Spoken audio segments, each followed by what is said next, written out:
An industrial robotic arm reaches into a dense bin of parts, misidentifies the spatial boundaries between objects, and collides with the wrong component.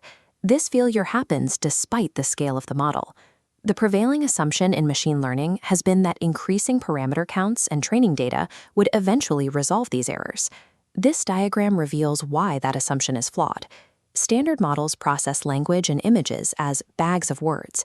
They identify the correct ingredients, red, car, blue, house, but compute near-identical vector matches for both of these opposing sentences. The core culprit is an architectural bottleneck.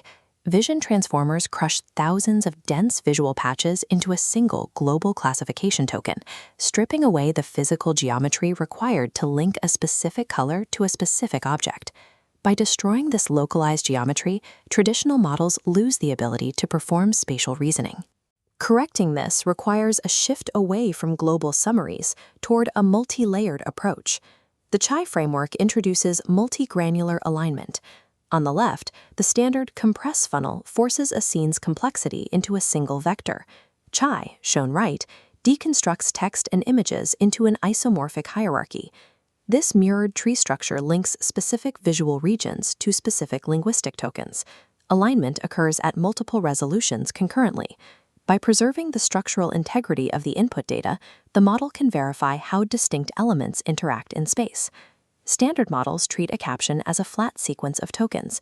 Chai recognizes that human language is governed by strict rules of syntax and grammar. A syntactic parsing module dissects the raw text, transforming it into a hierarchical directed acyclic graph. The process begins at level 1, the root level. This embedding captures the global narrative of the entire sentence. At level 2, the parser isolates discrete noun phrases. These act as the distinct physical entities within the scene, such as a rapid blue car. Levels 3 and 4 handle modifiers and predicates.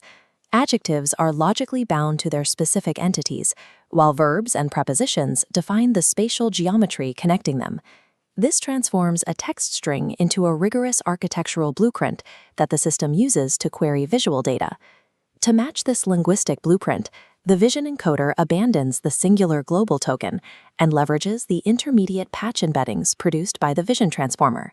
Level 1 of the visual hierarchy uses the traditional classification token solely to capture broad context, like atmospheric lighting.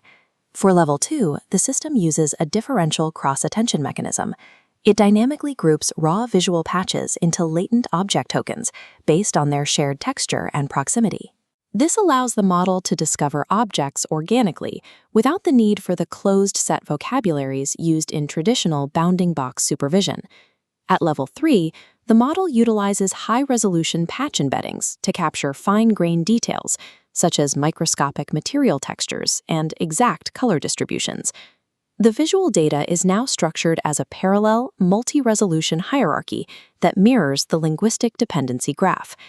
These hierarchies only function if an optimization engine forces them to align across every level at the same time. The total optimization objective is a weighted sum of 3 distinct contrastive loss components. The first component, global loss, ensures broad image classification and retrieval tasks. The dense attribute loss enforces alignment at a granular level. It maximizes similarity between the word crimson and specific car patches, while penalizing similarity with a different object, like a house. This localized optimization solves the attribute binding failure mode that causes models to swap colors. Finally, the relational loss uses graph matching algorithms. It forces the topological structure of the visual scene to align with the linguistic dependency graph. The system verifies 3-dimensional spatial interactions by ensuring the latent representations respect the structure of these graphs. Evaluating these models requires more than broad classification tests. High accuracy on datasets like ImageNet can hide significant deficits in spatial understanding. To expose these weaknesses, researchers use the Attributing, Relation, and Order, or ARO, benchmark, which targets the specific blind spots of global pooling. Standard models score 58% on attribute binding and 51% on spatial relations. Chai raises those to 82.1% and 76.5%. This 23.7% improvement in attribute binding directly results from localized loss binding modifiers to correct visual patches.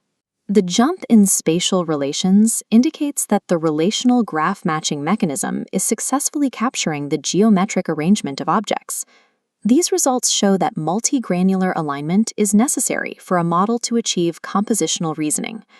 The framework is further validated by the Winoground benchmark. This test uses pairs of images where the captions contain the exact same words but arranged to convey opposing meanings. Because the vocabulary tokens are identical, standard models often fail this test, matching captions at a rate no better than random chance. Chai resolves this by using its dependency parsing to evaluate the direction of actions, like who is chasing whom, and mapping that directionality onto its internal scene graph. This level of structural comprehension is required for any application that relies on precision rather than broad semantic patterns. In domains like autonomous navigation or robotic surgery, a model must understand the exact spatial relationship between a tool and a complex, multi-layered environment. By moving away from global summaries, the Chai framework enables a transition from identifying isolated objects to understanding the structured environments where they exist.